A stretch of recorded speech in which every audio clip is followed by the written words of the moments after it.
Hey, this is Mike Swanson. I'm with Dave Skarica at his place in Eleuthra, Bahamas. And I visited you year before and year before that and so forth. We've done videos in the past your place, but this time you've moved to Eleuthra. So well, why did you make that move? for numerous reasons. The first of which is, partly was cost. Things on Eleuthra, other than Harbor Island, are much cheaper than Nassau. And then it's also, I think it's a better quality of life. Nassau is putting in a bunch of new resorts, so they're digging up all the roads. Nassau itself has gotten really overpopulated, so you have congestion on the roads. The crime has been out of control a bit. There's been over 100 murders last year in 2011, and so it's a little more. It's safer here, and there's less crime, and it's kind of more of a small town feel. And then part of it too is just the natural beauty of the place. I don't find Nassau to be that really appealing, like just to the eye, Where Eleuthra is very hilly, and it's got rolling roads, and it's very long and thin. It's about 120 miles north to south, and then after the kind of top head of the island, a lot of the island going north to south is, in some areas, less than a half mile east to west. Most of it about a mile east to west. So you can see both the Caribbean and the Atlantic. That's part of the reason I bought this house, is that when I decided to buy something, and it's funny, a lot of locals told me that I was the first expat they heard say this. Most locals expats want to buy in the ocean. Because they want to be on the water, they want to be near the ocean, they want to be on the beach. But the problem is, number one, you have all the salt and sand erosion, that kills everything, rests everything out. You'd have to replace furniture and a whole bunch of things, all much more often than with me. I'm on a 170-foot hill. And then secondly, is just hurricanes. That when Irene hit this house, there was some minor damage, but nothing really extensive. And part of the reason is because when you're this high up, you can't get any storm surge or flooding like you can, being right on the ocean. And people don't realize, I think it's the hurricane winds they hear like Category 4, it's 130 miles per hour. That's not really does the damage. What does the damage is more water. And how you get water damage is sometimes not even from the rain of the hurricane, it's from storm surge. Is that those waves come in 20, 30, 40 feet, and your house is right on the water, they're going to smash in there, and just, you're going to get water all throughout your house.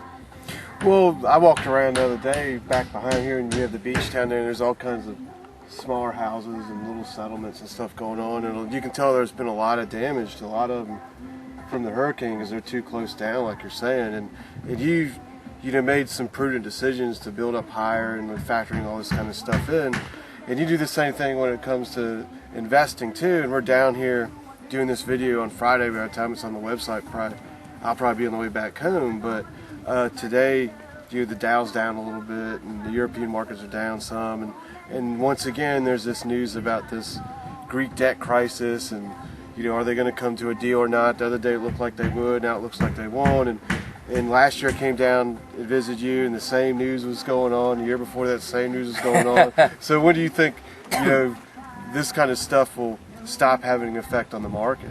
Well, I actually think, I was about to write a little blog for another website, and my own newsletter, that when the news actually hits, I think what people don't realize is that they look at news events and they think, oh my God, this is the end of the world, or, this is great if it's good news. But usually a major news event is the end of something, not the beginning of something. Because that's like what's happened is it gets factored into the market. Everyone's waiting for this Greek default right now. And then when it hits, I think you'll actually see the market rally. And we even saw a bit of that before this, more news on Greece. I think it's more uncertainty that hurts the market. Like, there was a rumor a few days ago that Greece was getting ready to do some kind of structured default, and the euro actually went up a lot of that news. So I think people actually, when that news hits, the consensus is, everything's going to go down, and there are these big losses, and it's going to be this big, expansion of defaults to Portugal and Italy and Ireland and all these places.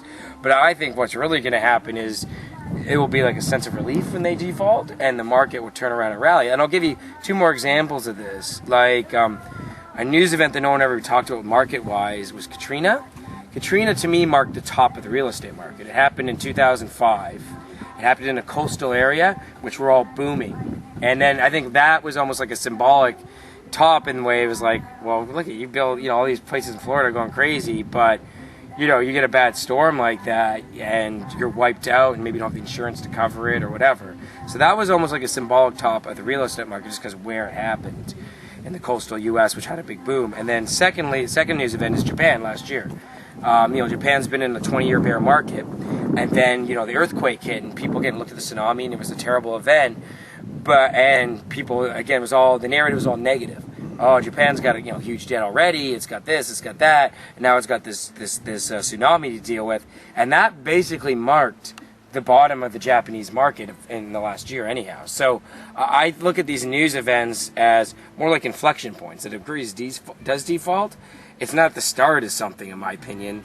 It's kind of more like the end of something. Yeah, like this has been going on for years that they've been talking about. Yeah. And I would think if it defaults, that it'd actually be a great long-term buying opportunity for Greek stocks. If you look in past defaults for other countries, that tends to be the case, and they finally have some debt crisis or default. It's like the very end, and it takes a long time for the economies of these countries to get better, but the actual stock markets tend to bottom out right then too. Yeah, if you look at Argentina in 2001 was kind of the perfect example of that. Their market fell about, like, I think 80 or 90%, and then they defaulted. And then really the Argentinian market over the last 10 years has been one of the best performing markets in the world.